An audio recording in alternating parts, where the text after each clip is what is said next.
Come join Greg and Richard right here on Talking Red.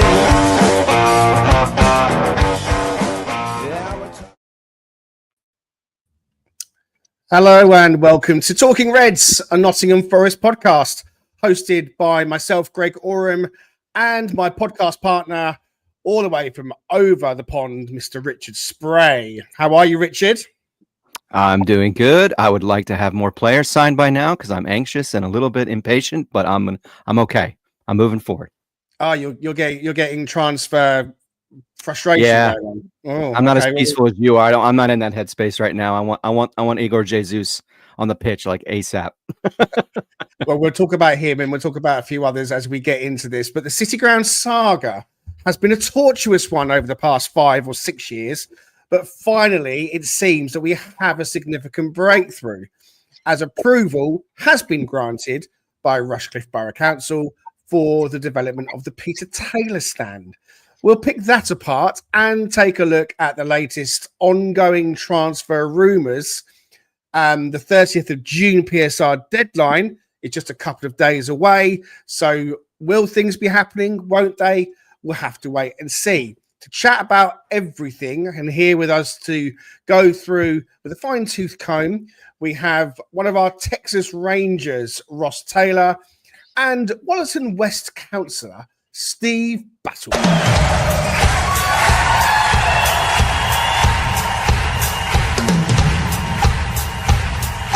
Outside him, here is Nico Williams, hits the byline, low ball pulled across, back post, and Forest are in front, 37 minutes, it's Einer arriving, late into the... Langer takes it off, King Lewis Potter, across the edge of the box, he shoots, it's yes! And Langer scores it 2-0, King Lewis now. White has dropped deep to send the ball forward and it's headed on by Wood and then he gets it back from the Langers. Oh, what a finish from Chris Wood. That is a brilliant finish from Wood, who just lobs it over.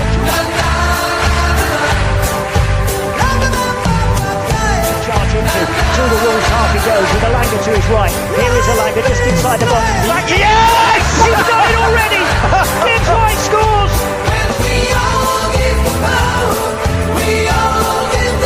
It's right wing for Hudson-Odoi. Brilliant from Gibbs White. Hudson-Odoi into the penalty area. Right hand side. Yes! Hudson scores! Yes! Callum Hudson-Odoi puts it into the near post. And Forest leads Manchester City. It's found Gibbs White inside right channel. This one will count. Milenkovic scores again.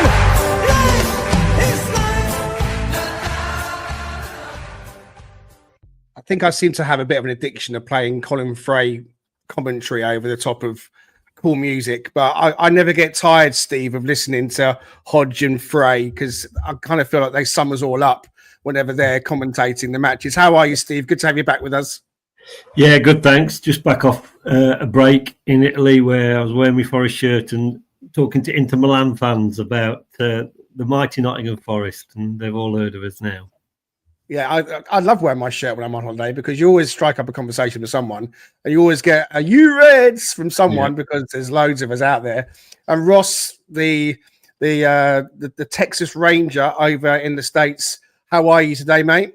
I'm good, thanks. Yeah, I'm always proudly wearing my shirt around town, so every day's a holiday here. I'm still waiting for a few people to shout "you Reds" at me, though. Well, rather than other obscenities, I'm sure you probably get chucked your way. Always. If you're with us in the comments, thank you for being with us and for watching along. We hope that you will consider liking and subscribing.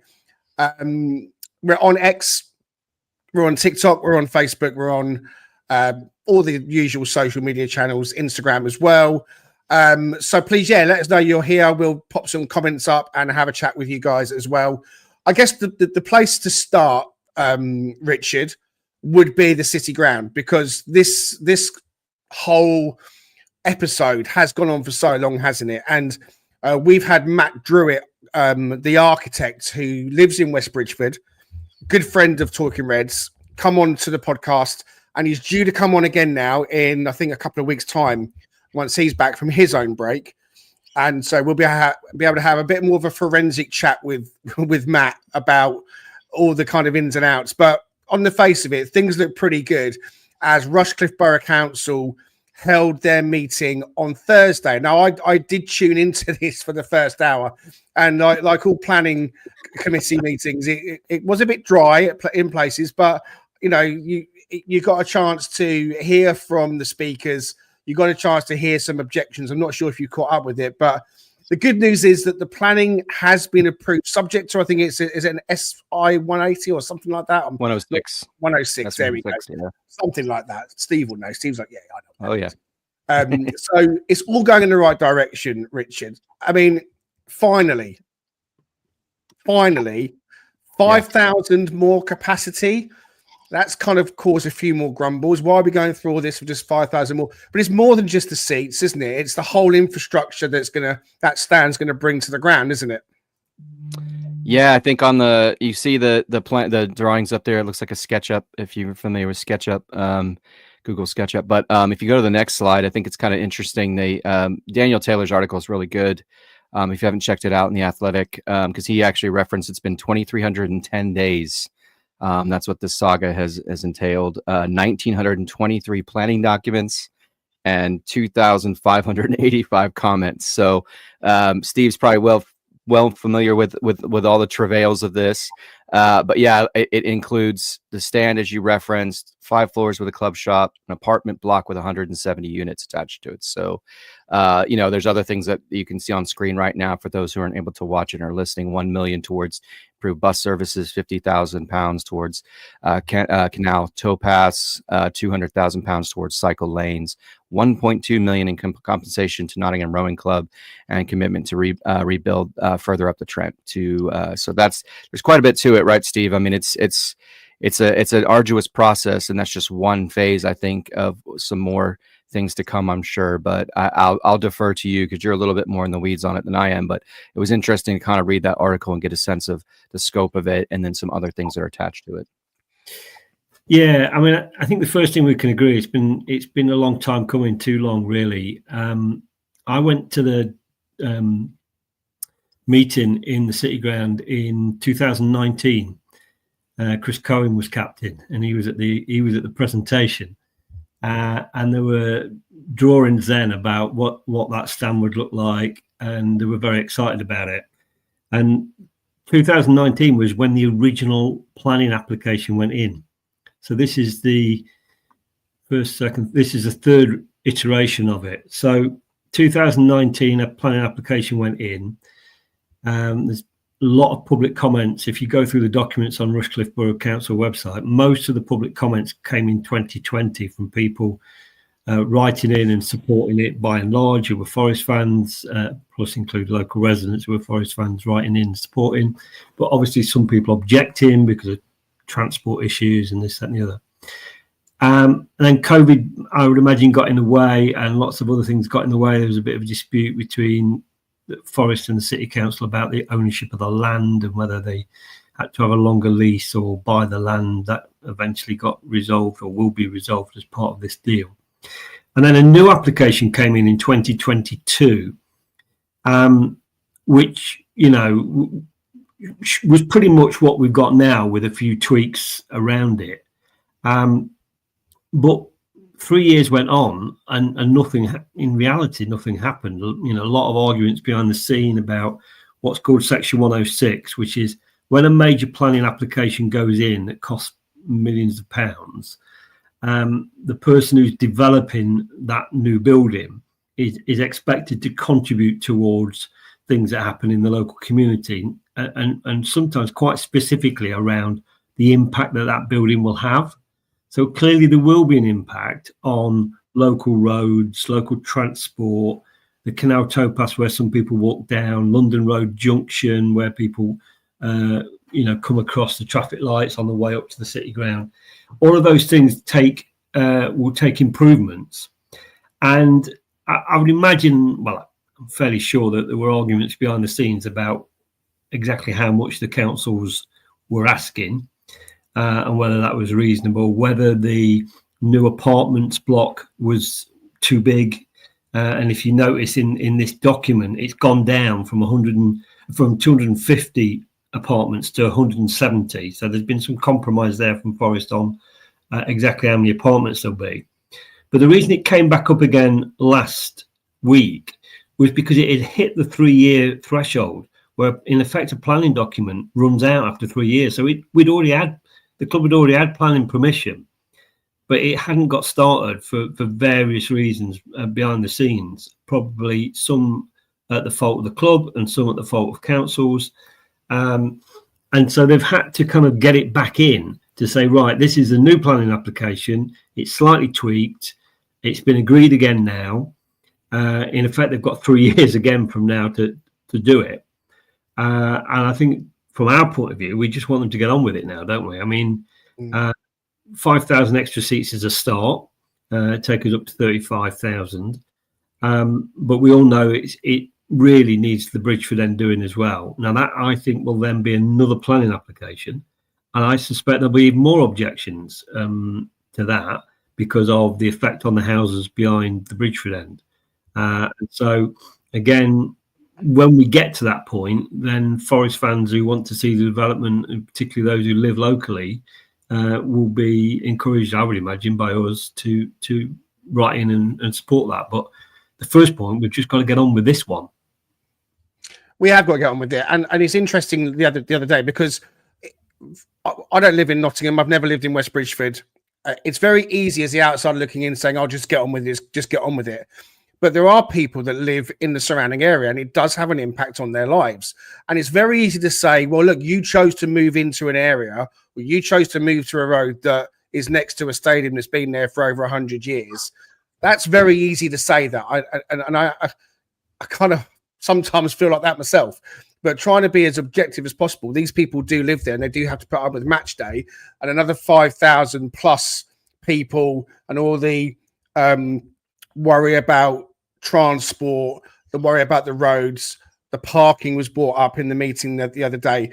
And as much as like I'm the Forest fan that wants it done like everyone else, part of me was trying to empathize with these people to a certain degree. And so look, trying to understand their point of view as to why they would object. You know, I think the benefits far outweigh the negatives, which is why it's been pushed through and why it's been given the thumbs up. I think it was always going to be given the thumbs up. But that doesn't mean to say, in my opinion, that these people with their concerns should be ignored. I think it's important that Forest are a club in the community that does the right thing and listens to the neighbours and listens to the people in the surrounding area, because otherwise, you know, it does leave a bad taste in the mouth. So I'm really hopeful that everything is going to be done really with those people in mind as well, because there will be people objecting to it.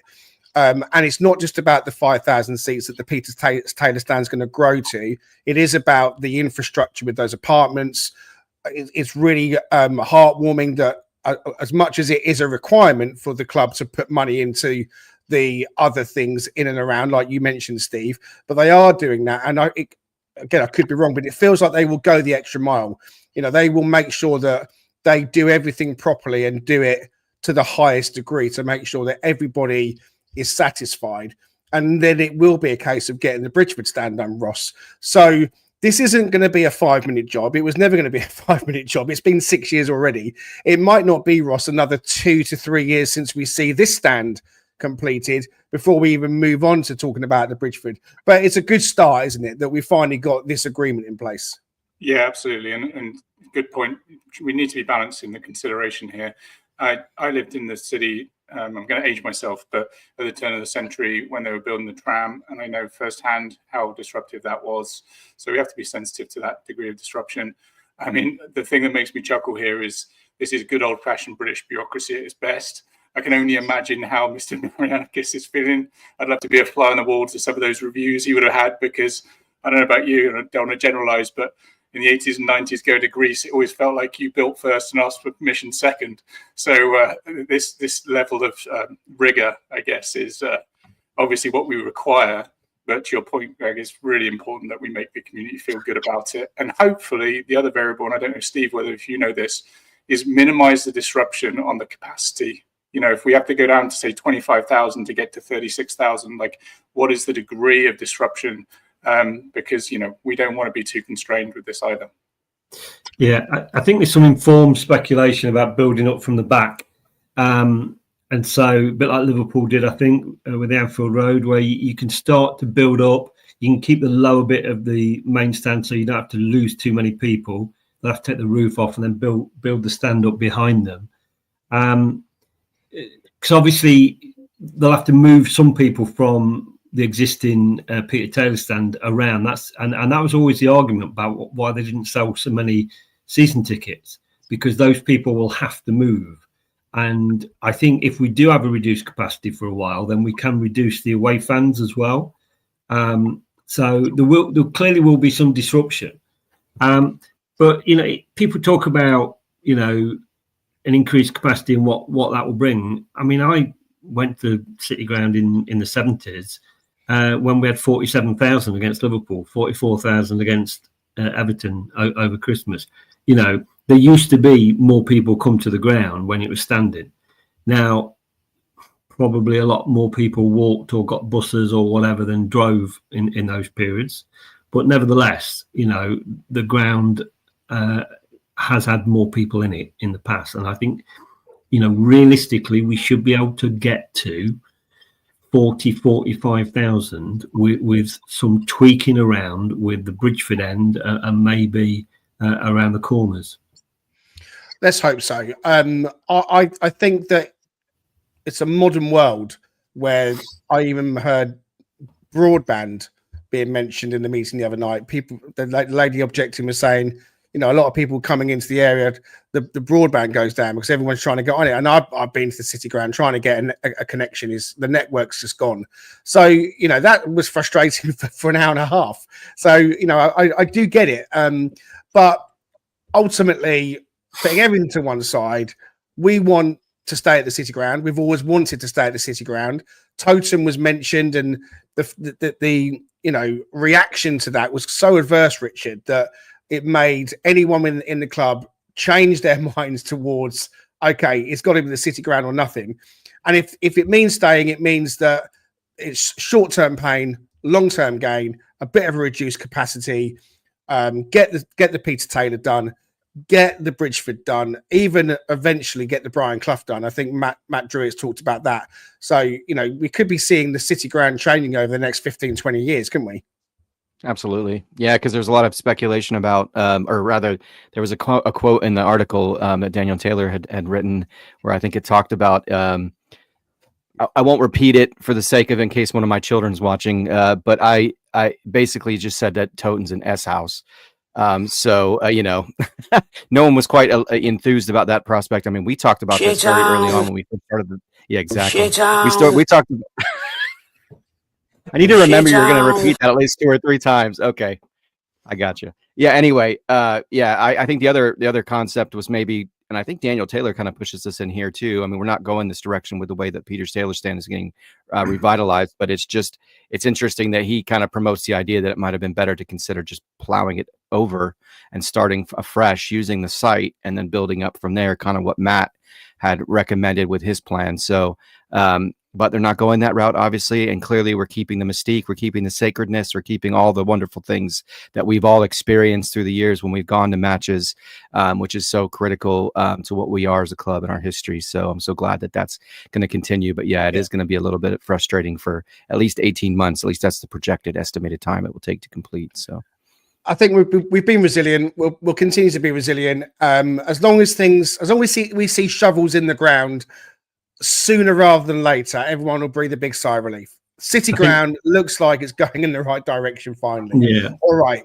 Okay. I need us to move on. We're going to get some transfer update, speculation, rumor type conversations going on now. Olympique Lyon in France have obviously been relegated. We heard about their relegation in the week. So they're going to appeal the decision and that could then have a knock-on effect, Ross, to Forest and the likes of Matt Turner, who we were looking to offload to Lyon, as well as Danilo as well. So how are you feeling about the whole Leon thing? Because that could also affect, it would seem, the whole European adventure. Because if there's conversation to say, well, look, if they've been relegated, does that mean that they then don't qualify for Europe, and then Palace automatically take that spot? We still have to wait for a decision on that. It's all a bit of a mess, really, isn't it?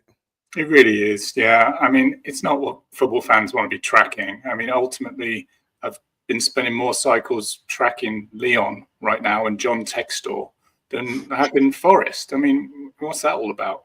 We've heard more about John Textor than Fabrizio Romano this summer. So, I want us to kind of hopefully get through this phase as quickly as possible. If you think about it in kind of PSR terms for us, we had the points deduction, so you have to assume that Leon would appeal. So it's going to take time. There's obviously going to be the fans' grievances. So, we feel like there was a pathway for both Danilo and Turner to sort of bridge into Leon, and the Botafogo players came over, and it would all be seamless. But I'm twitchy about it. Igor Jesus, Richard mentioned earlier. I mean, Jai Cunha, we thought these things were buttoned up. So it feels like there's going to be a big week or two ahead as the kind of the June PSR deadline passes, and hopefully sort of contracts sort of open up in July. But this isn't football as we know it. It's bureaucracy, it's multi-club ownership, it's legalities. I want to get back to the transfer gossip, frankly. Yeah, I hear you completely. And one of those players, Danilo, Steve, it looks like his Forest career is coming to a close one way or another. Whether that you agree with that or not, I don't know. But Real Betis are the La Liga club, the mysterious La Liga club, apparently, that are interested in Danilo, possibly in a loan move with a possible obligation to buy. Do you think Danilo is almost a bit of a bad fool guy in all of this? I know the injury didn't serve him well last season. Would you like to see him stay, or are you happy for him to go? I think when we thought it was part of a jigsaw with him and Turner going to Leon and getting some money that we probably wouldn't have got elsewhere, particularly for Turner, and that would allow us to buy other people, I could see that would be a good thing for the club overall, because it might mean that we wouldn't have to sell one of our more regular starting players. Now it feels like someone's just messed the whole jigsaw up, turned it over, and God knows what's going to happen over the next couple of weeks. For me, Danilo was a revelation when he first came in. He looked great towards, I think, the end of that season where he was scoring goals. And I think we were all excited at the start of this season when he was going to be a starting person. And he was for 10 minutes, till he broke his leg. And I don't think he ever looked the same when he came back. He looked like he was pulling out tackles. He looked like he was not quite that. He had flashes, I thought, where, a few things went right, but they were flashes to me rather than, I can't remember where I came out of a game where he came on or started where I thought, oh, Danilo made a real impact today. Quite often you thought, let's sub him off now and get somebody else on. So if someone's prepared to give us 20 million for him, I think that's good business, personally. My only worry is the Brazilian connection to the rest of the squad, and does that disrupt, is he big mates with Murillo and all the rest of it, and does that sort of have a bad taste? But, football's football, and people move on all the time. Yeah, I must admit, I'm less worried about that aspect. As you've just closed with, football is football, and people do move on. And I think they understand that. Once you're in it as a professional footballer, I've never been that, but from everything I've ever listened to from players speaking, it is their job, and there's a completely different mindset towards the game than a fan has. So it is just football. What will be, will be. You can never be too sure. I completely agree with everything you said on Danilo. I think he was earmarked as the one coming in from Brazil that we picked up for a certain fee, that in a couple of years' time we would see him develop and then sell him on. That's going to be our model. We are following the Brighton model that everyone has asked us to do, which is to go to these South American countries, Brazil mainly for us as it stands, bring in a star in the making and churn them out again. And Murillo is going to be that. He's going to come in for 11 million. He's going to go out for 65 million. in a year's time potentially, and that is the model. And Danilo going out now, Richard. Is it going to be a PSR thing? 2 days away from the PSR, it doesn't feel like Forest to have a PSR. Where I know Raf has said that we don't. I know in all the episodes we've done recently, Raf's PSR spreadsheet has said, look, we're not going to fall foul of anything this side of it, but we are going to need to make a sale.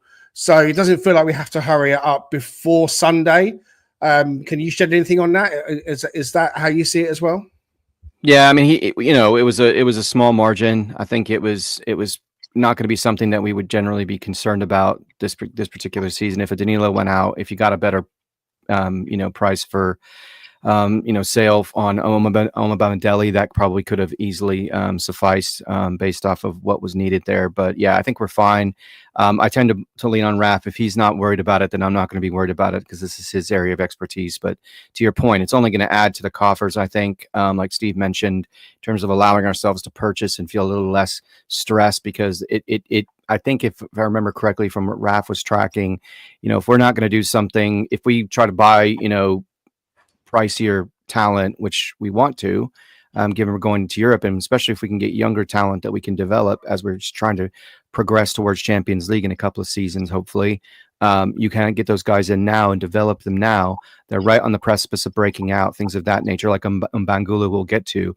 Those kinds of players that are in that age range and that talent level, and then potentially, by the time we're ready for Champions League, they're ready to roll, and you can release an Elanga. You can get a significant amount of money, even though we hate to see him go. The reality is it helps us avoid that next season, because as Raph pointed out, we want to build for long-term sustainability and not want to be these loss-leading clubs like we tend to see all the time, because we don't have all these assets that we can just sell back to ourselves like Chelsea, and then somehow subvert PSR and do it very openly, which is ironic. But in any case, yeah, I think we're good. But I definitely would feel more comfortable if there was the ability to get rid of, some players who are kind of fringe players at this stage. They're probably not going to be contributing much, as Steve talked on Danilo, and then we move forward with players that we feel like can add more depth, a little bit more, increase the talent level by a certain percentile, and then move towards developing for something that's, Europa or Champions League in the future. Quick shout in the comments out to Pat Brett's with us. Brucey is with us as well. And Steph. Hey, Steph. Good to have you with us. Michael Lane is in the comments, as is Tim Eason. They were both making a few comments regarding the City Ground. And we've got to find a home for the boat club. I think that's got to happen first. Just going back to that briefly. That could hold things up if a suitable place isn't found, but I'm trusting that they've got that in hand as well.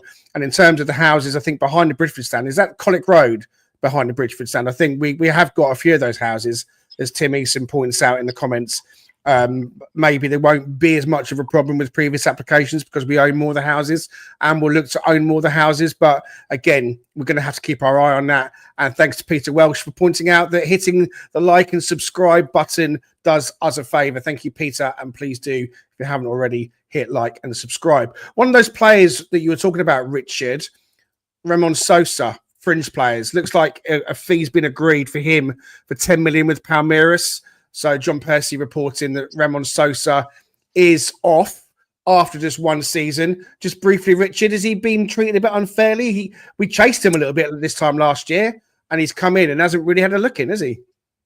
Yeah, it's kind of hard to put your finger on what the issue was. I mean, there was times where he clearly looked like a young player in the Premier League at certain intervals when he came in. I mean, he scored 2 goals. He had a critical goal against Brighton that brought us to a draw, which was important if you think about where we ended the season. Every point that we had gathered at that beginning first half, at least, made a big difference to how we closed, because we just really struggled at home. He seemed to have sort of, I mean, I'm going on a bit of a limb here. There looked like he had some sort of similar properties to Callum Hudson-Odoi in the sense that he looked pretty good on the ball.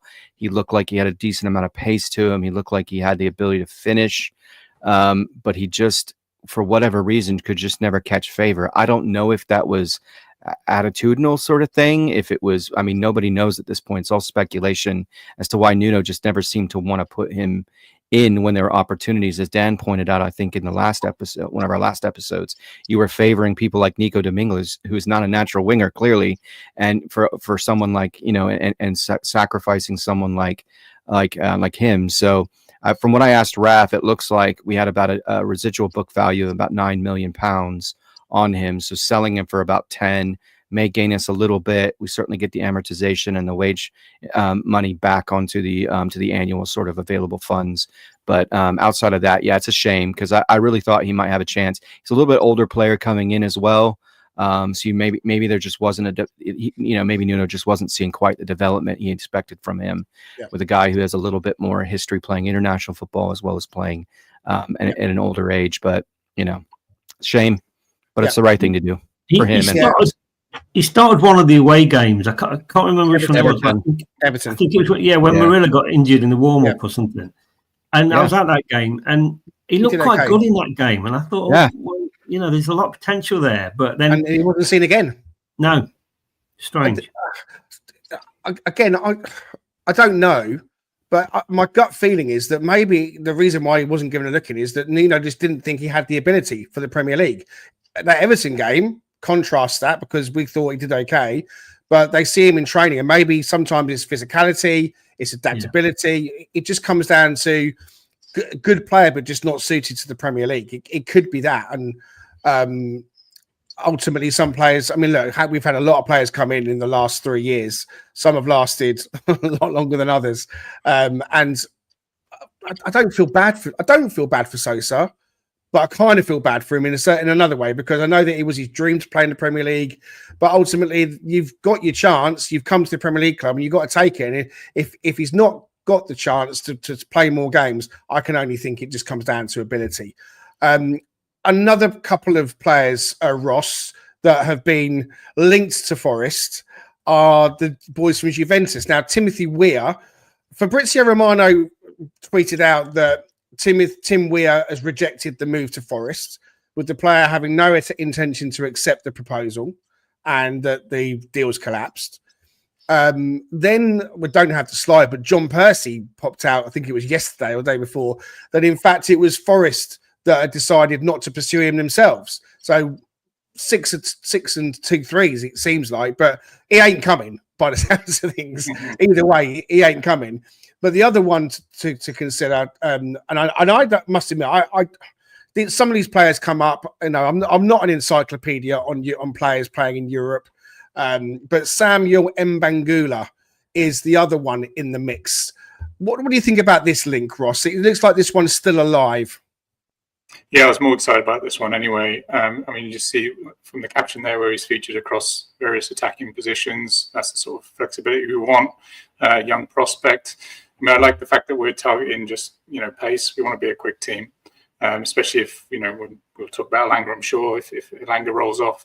I wasn't saddened by the way the loss. I think he was 25, 26. So, I'm more invested in where these players are a bit more raw. And, if Weah hasn't pulled up trees by the sort of 25, 26 age range, then I don't know if it was kind of necessary. And some of the rumours suggested he was looking to double his wedge and it was pretty material. So I think we're best moving past that one.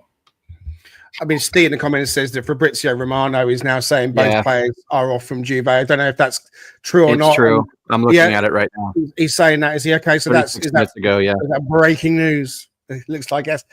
And we are going to be linked with everyone and their brother, right? That's what happens with Forest.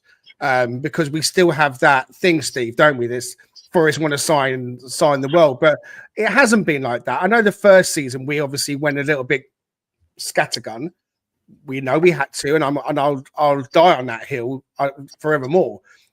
We're still in the Premier League, for God's sake, going into season 4, playing in Europe next season. So I think that the club got it completely right.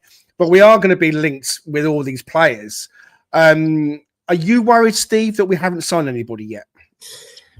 I hate this time of the season or the non-season, because you're just speculating all the time, aren't you? I mean, Pete Blackburn on another podcast says, he does research about players that never ever turn up for Forest, and you kind of think, what's the point? But at the end of the season, only a few weeks ago, people were saying Morgan Gibbs-White is a write-off. He's going to City. It doesn't look like he's going to City, does it? Now it's all about Elanga. Is Elanga going to go to Newcastle? We just don't know, do we? And I kind of wonder whether is some of the stuff that we're doing behind the scenes looking at potentials of if X goes, this is who we might be able to bring in. I'm sure they'll have a long list of players in different positions. I'd love to keep Alanga. I'd love to keep Gibbs White. I'd love to keep Murillo, and just get 3 or 4 extra players in. You know, that Brazilian striker. If that is a done deal, and we don't get gazumped, then that would be great. But I'd like to see us go for somebody like Tyler Diblin from Southampton or something like that. You know, someone that we've seen make a positive impact, albeit in a poor Southampton side. But, you know, let's look at where we can strengthen the side. I mean, look, the deal for Jesus from Botafogo looks nailed on. And hopefully he'll get loads of crosses into the box and he'll score loads of goals for us. Because, you know, we could do with I don't want him hanging around, basically. I want him in the box, nailed on to score a few goals. And that looks like that's all been tied up. We're waiting for Botafogo to get knocked out of the Club World Cup. And hopefully Igor Jesus will be a Forest player and holding up the shirt. And Jair Cunha, I know that, you know, Real Madrid might be sniffing around him now. That one looks less secure. And Cuibano, again, that one is the kind of the third wheel in that proposal. We're going to have to wait and see. But Richard, one player that I know you like is the Turkish lad, Yilmaz. He has been linked with us in the last 12 months or so. Tell us about Yilmaz, because it looks like Galatasaray are looking for about 30 million for him. Yeah, he's got a pretty broad skill set, which is nice, and he's also very versatile for a guy who can play an advanced role. And it says attacking midfielder left, attacking midfielder right. For those who aren't watching, 17 appearances, 13 appearances in either one of those areas of the pitch. But in reality, that's in a 4-2-3-1, so it's actually more of a wing role when you look at the actual graphic that shows where he was positioned. But he can score. I mean, he had a breakout season last year, with Galatasaray, with 12 goals and 3 assists. He plays for Turkey. He's a very electric player. I mean, when you watch him, I remember when we were watching the Euros, it stuck out to me. He stuck out to me. And granted, he has this bright, you know, bleached blonde hair, so that's not hard to do. But when he's on the pitch, but in reality, it was his ability. He's just everywhere. And I think Danscape talked about him as a person who's just got that kind of versatility that Nuno seems to covet, right? You can kind of mix and match. You can move him around in a sort of Swiss Army knife fashion, and he can defend as well, which is a really good skill set for guys who drop back, because we know Callum's not that kind of player. So when we're going to play something where we want to have that counter, we want to have that skill set on the counter, we can deploy someone like that, but he can also drop back and help defend that side of the pitch. So there's a lot to like about him. We were linked with him last season. He didn't seem interested in coming.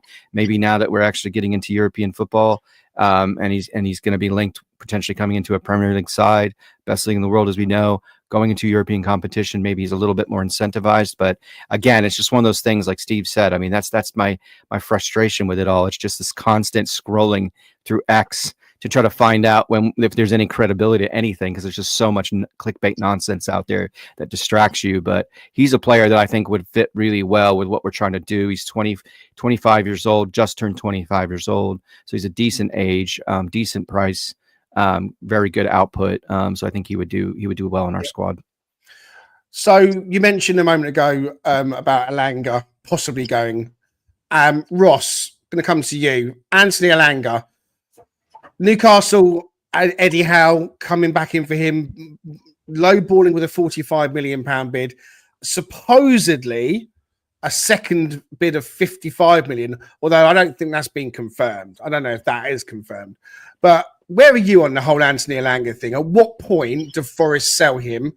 What, in money terms, that is? Or is it a case of no, it doesn't matter what they offer him, we've got to keep Anthony Alanga this summer? For me, it's a combination of 3 variables. It's one is what's the price they're willing to pay. 2, what is the adder that we would have to give Alanga in order to keep him? And 3, what's the right development path for the player and what that signals to others? So, you know, that combination of things, like I wouldn't want to break the bank necessarily to say keep him on board, but we also have to recognize that if you can get making it up 4x multiplier on 15 million in, like, that's serious. You know, great business, move on, roll the dice to the next. You mentioned Murillo, you know, maybe that's a 7x multiplier to get to 77 million. But everyone has their price. Now, Alanga is raw pace and a huge asset, and he's got the delivery and he's improving.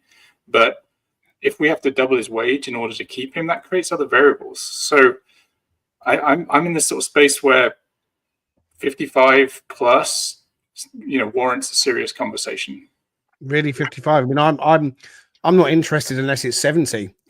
I don't just pull that figure out of thin air. I look at other players that have gone and moved in the last 2 or 3 seasons and the kind of money they've gone for. And I think that Anthony Alanga has now had 2 seasons at Forest playing in the Premier League consistently. His assist record has been very good. His goals record has been good, but could be better, and I think will be better. It feels to me like he is now stepping into a period where he's going to just explode in terms of his ability. He's only on an upward trajectory. And I was one of the first ones last year with my quite regular, sometimes gung-ho, emotional kickback. So I know he's not in good form. Maybe we should have taken the money. And you know what? That was the wrong thing to say. Being more balanced, I think, is really important. And actually, you know what? Players go through a period of poor form, but ultimately, his comeback, his moment was that goal against Aston Villa that won us the game. And it just gave him such a burst, such a boost. And I just worry that selling him now is a year too early.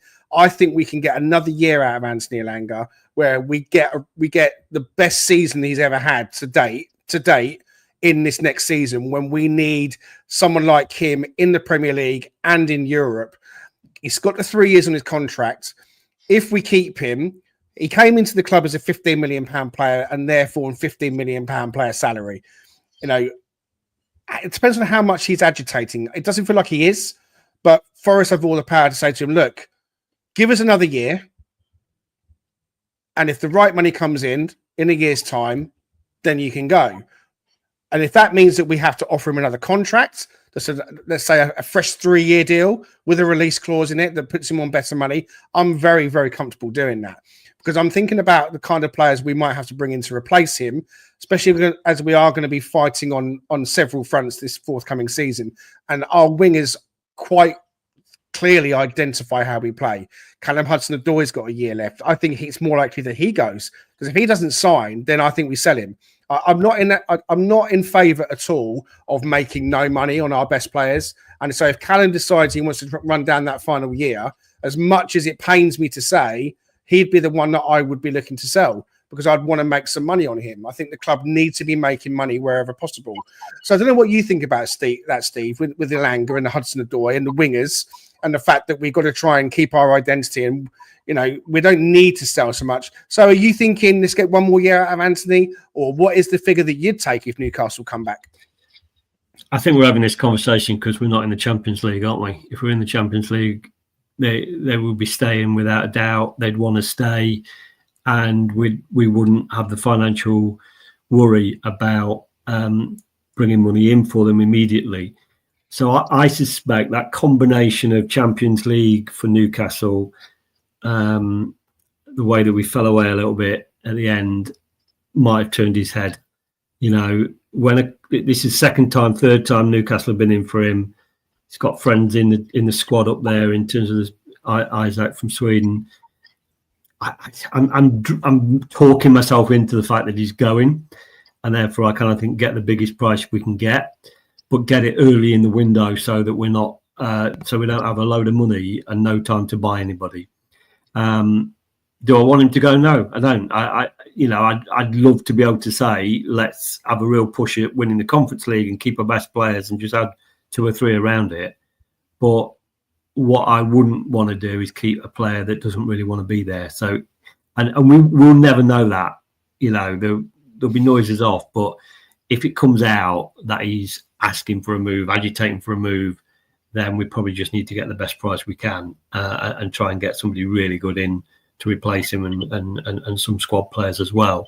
But if he's happy, I'd keep him.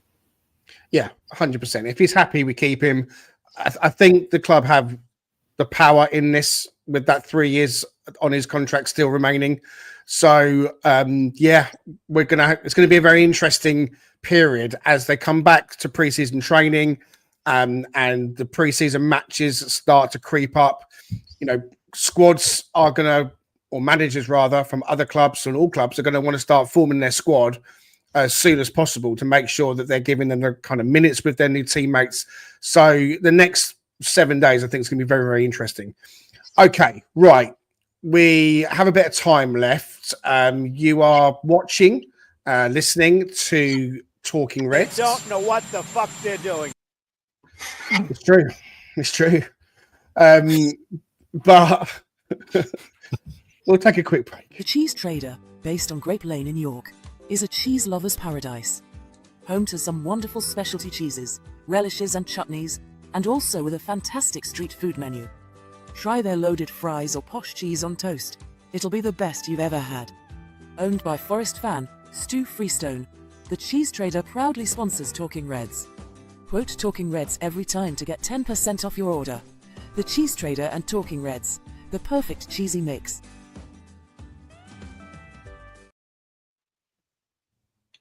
Please do us a favour and give Stu Freestone a chance if you want some lovely cheese for celebration, for anything in particular. He is the Cheese Trader in York and he is our sponsor and he's a legend. He's a Forest fan. Okay, a couple of other things before I move on to finish us off today. Elliot Anderson is going to be playing, I would imagine, tonight for the under-21s, England. They go up against Germany. He's looked an absolute class act, the class act that we know he is. You know, he has stood out, I think. He's been pulling the strings in the midfield. I was a bit unsure why he was left out of the quarterfinal, but he started the semi and I expect him to start tonight as well. And also someone who is my man crush, the wonderful Nico Dominguez.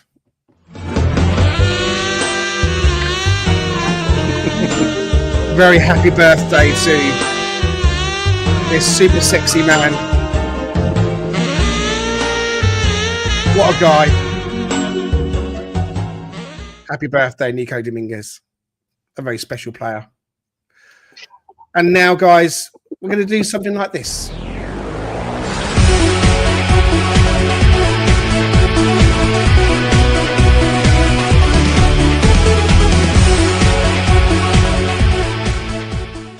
We're going to go into quiz action. So for the last 10, 15 minutes or so, we're going to be playing Forest Tenable. So Richard, Ross and Steve, adding to the screen, I want you to give me the top 10. So Joe Worrell's most appearances with for Forest. The 10 players who have played the most for Forest with Joe Worrell. Okay, I've put the number of appearances as a little bit of a guide for you. I'm going to go with Richard first, then Ross, then Steve. So you'll have, I think you'll be looking to get game points. So the person who features at the top has played 144 times with Joe Worrell for Forest. The person at the bottom has played 89 times, and there's plenty in between. So I'll give you some help along the way, but before we get started, think about Joe Worrell's career, where he played the most of his football for Forest, and who that might mean that he played the most of his football for Forest with. So let's get underway. Richard, over to you. Let's get your first guess for someone who might have featured in the top 10 with Joe. Ryan Yates. You're saying Ryan Yates. Let's have a look and see, is that tenable?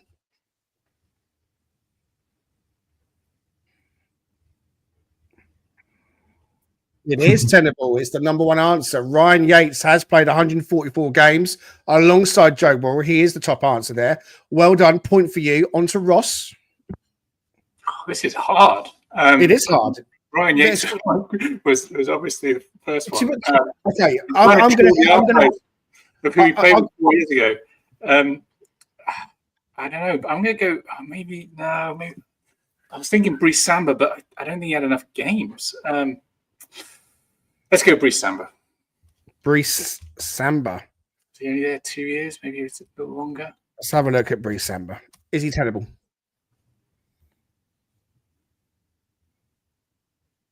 Samba is tenable. He actually has played 121 games. The person in second also played 121 games as well, I should say. So Samba, well done, Ross. He is tenable. So kind of helps you a little bit, maybe thinking about that kind of era, that particular season, perhaps. Some of the players that might have featured. Steve, over to you. Yeah, I've got 4 written down, but I'll give you one. Lewis Grabban. Lewis Grabban. Let's have a look and see if Lewis Grabban, former Forest skipper, is tenable. Lewis Grabban doing well, guys. Lewis Grabban played 96 times alongside Joe Worrell for Forest. Back to you, Richard Spray. Brennan Johnson. Brennan Johnson. You guys are coming up with some interesting names. Let's see if Brennan Johnson is tenable. He is tenable. Wow, you're doing so well, guys. Brennan Johnson played 107 games in the same team as Joe Worrell. Ross, back to you, mate. Oh, you guys are stealing mine. Joe Lolly. We love you, Lolly. Lolly. Is Joe Lolly tenable?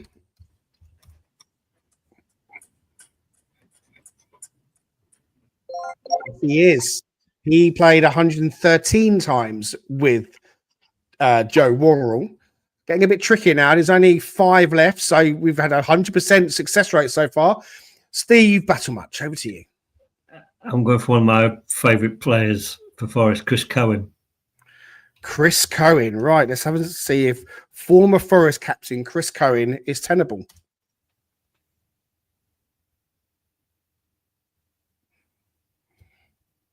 He's not. No.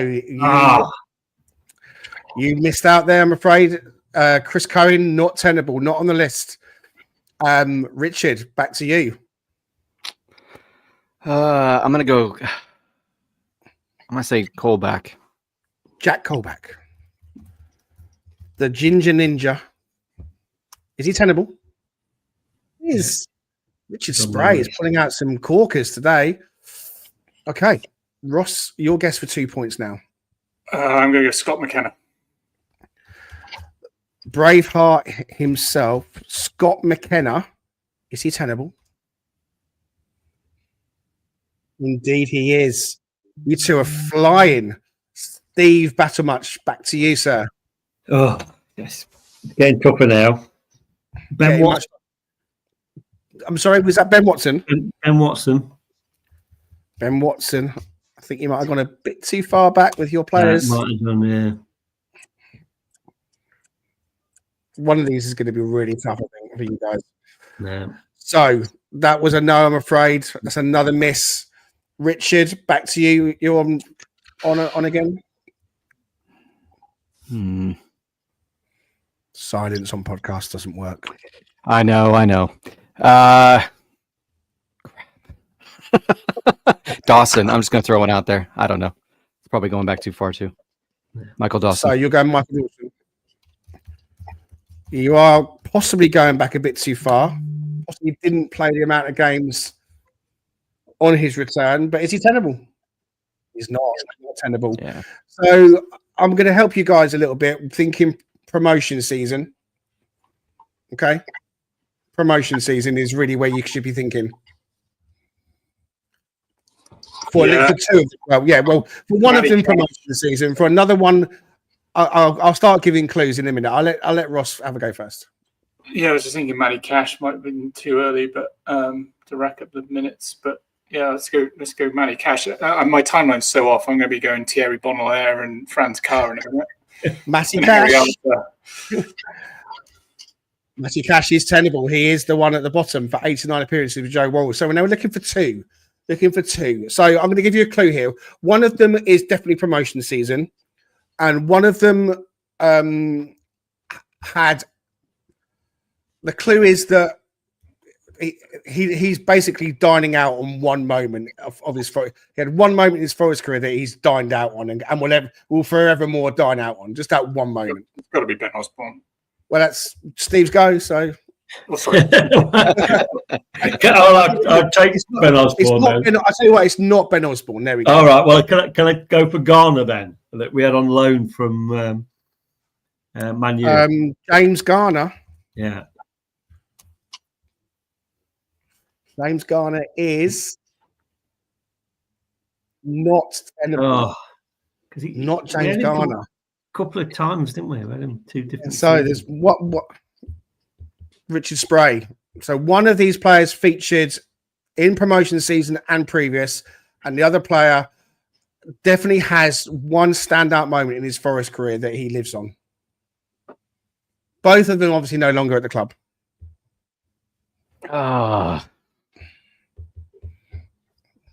My gosh, I don't know why I can't remember people that are on the promotion squad.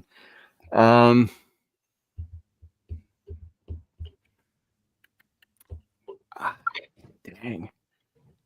Going blank here. I mean, it wouldn't be Jed Spence because he wasn't there long enough. Jack Robinson? You're saying Jack Robinson? Yeah. It's a good shout.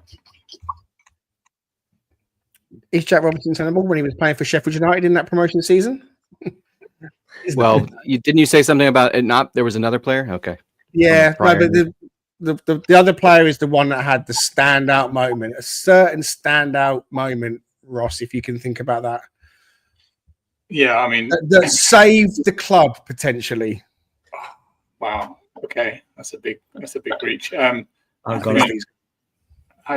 Lyle Taylor. Lyle Taylor's a good call. Is he tenable? Didn't think he played enough. He didn't play enough. I don't think he's going to be tenable, is he? He's not. Steve's eyes lit up when I think I gave the best clue of them all. What have you got for me, Steve? Well, was it Jordan Smith, the keeper?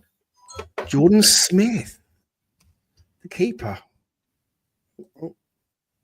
Round over. Too many incorrect answers. It's not letting me play. No. I thought you meant the save that he did against Ipswich. Well, I can say to you that it was Jordan Smith who was Cafu. That next answer. Yeah. And the one that you didn't get was Tobias Figueiredo. Wow. Oh, yeah. The scores on the doors. Plays with his hands behind his back all the time. Yeah. Steve, who I thought might come up trumps and win this with 1 point. Richard, who looked like he was going out to a steaming win with 4 points. But our champion of tenable today is Ross Taylor with 7 points. Congratulations. Well done, Ross. Well done. Absolutely fantastic. Well done, Ross.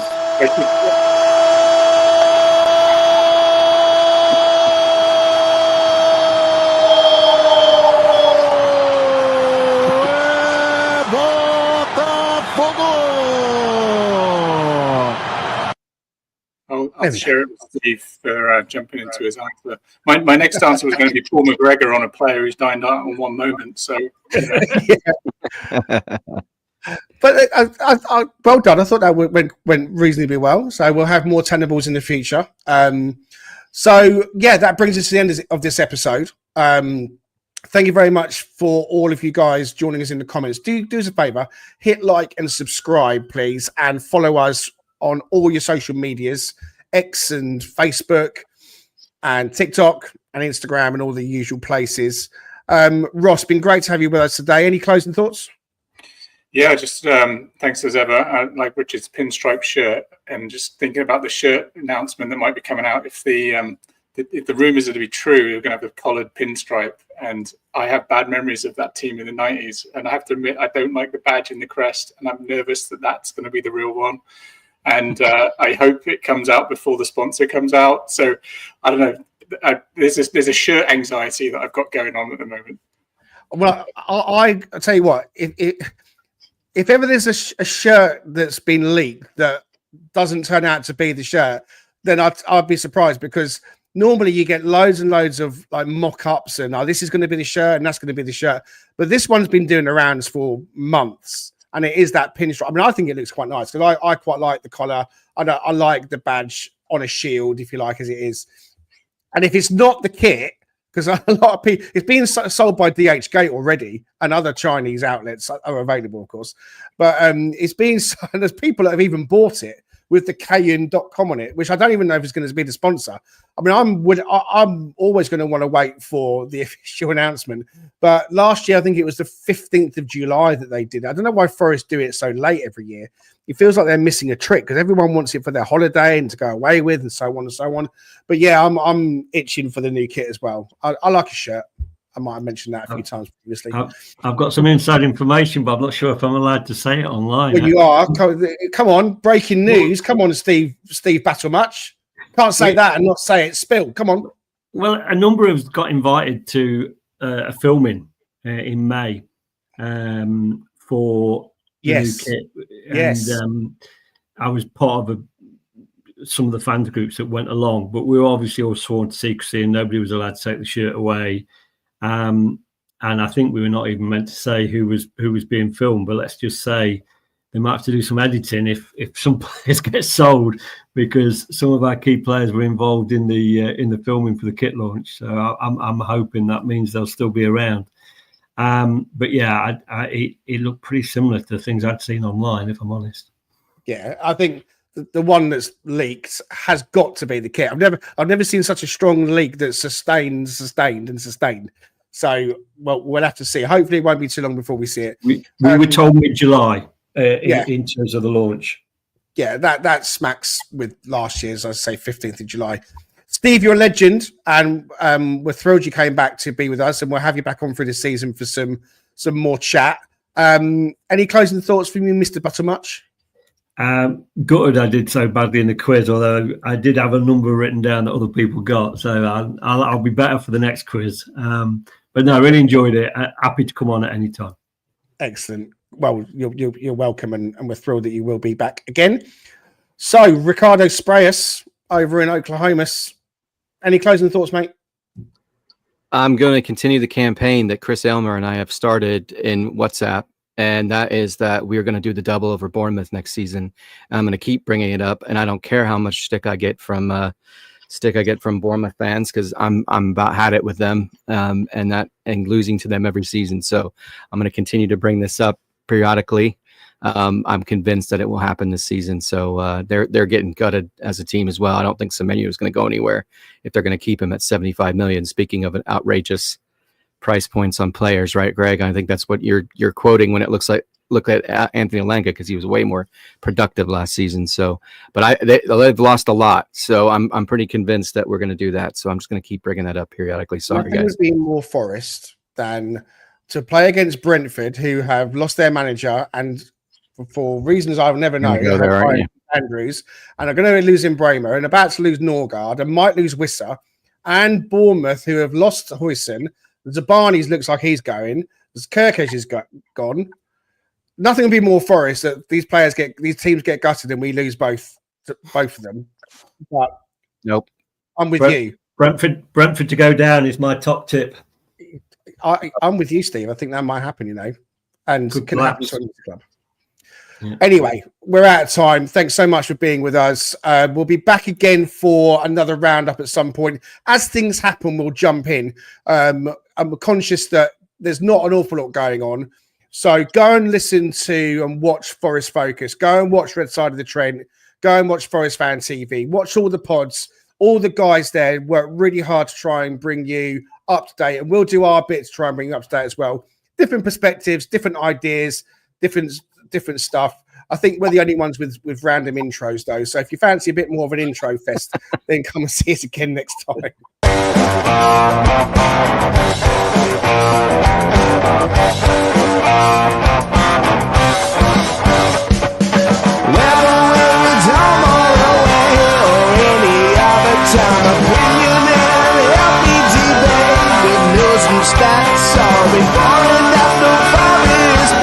Come join Greg and Richard right here on Talking Red.